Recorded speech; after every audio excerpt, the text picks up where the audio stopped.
భగవద్గీత మనం ఆనందంగా జీవించడం ఎలాగో చెబుతుంది. ధర్మాల గురించి చెబుతుంది, కర్తవ్యం గురించి చెబుతుంది. సుఖం, శాంతి, త్యాగం, యోగం అంటే ఏంటో చెబుతుంది.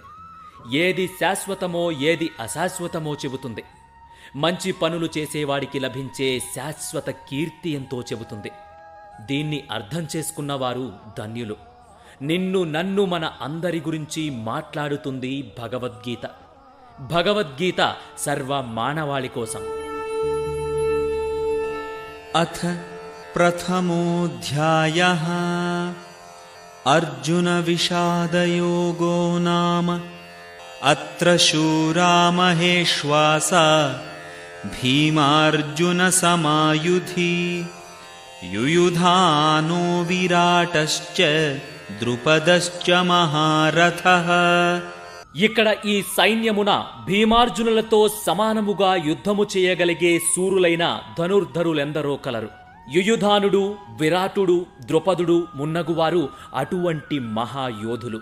దీని అర్థమేంటంటే, యుద్ధ విద్యలో ఆరితేరిన ద్రోణాచార్యుని గొప్ప శక్తి ఎదుట దృష్టద్యుమ్నుడు ప్రధాన అవరోధంగా కనిపించిన దుర్యోధనుడి భయానికి కారణమైన వారు ఇంకా చాలామందున్నారు. వారిలో ప్రతి ఒక్కరూ భీమార్జునులతో సమాన యోధులగుట చేత వారందరూ తన విజయపదములో గొప్ప అవరోధములని దుర్యోధనుడు పేర్కొనెను. భీమార్జునుల శక్తి సామర్థ్యములను ఎరిగిన వాడగుట చేత అతను ఆ విధంగా ఇతరులను వారితో పోల్చెను. దృష్టకేతుశ్చేకితానః కాశీరాజశ్చ వీర్యవాన్ పురుజిత్ కుంతిభోజశ్చ శైవ్యశ్చ నరపుంగవః.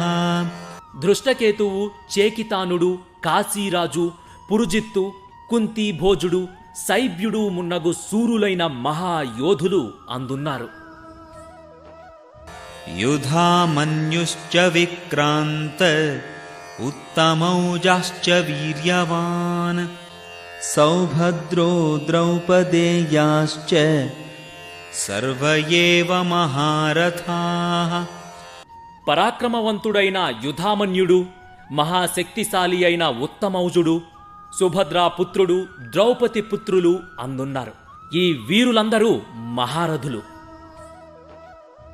అస్మాకం తు విశిష్టాయే తాన్నిబోధ ద్విజోత్తమ నాయకా మమ సైన్యస్య సైన్యార్థం తాన్ బ్రవీమితే. కాని ఓ బ్రాహ్మణోత్తమ, నా సేనా బలమును నడుపుట కొరకై విశేషముగా యోగ్యులైన సేనా నాయకులను గూర్చి నేనిప్పుడు మీ కొరకై తెలిపెదను. ఇదంతా కూడా కురుక్షేత్ర రణరంగమున సైనిక పరిశీలన. పరస్పర విరోధంతో ఇరుసేనలు యుద్ధానికి సిద్ధపడ్డారు.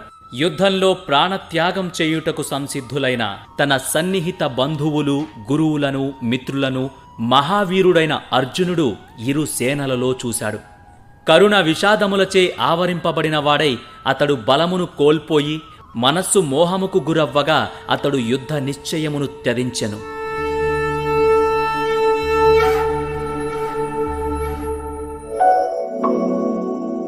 Subscribe to my channel.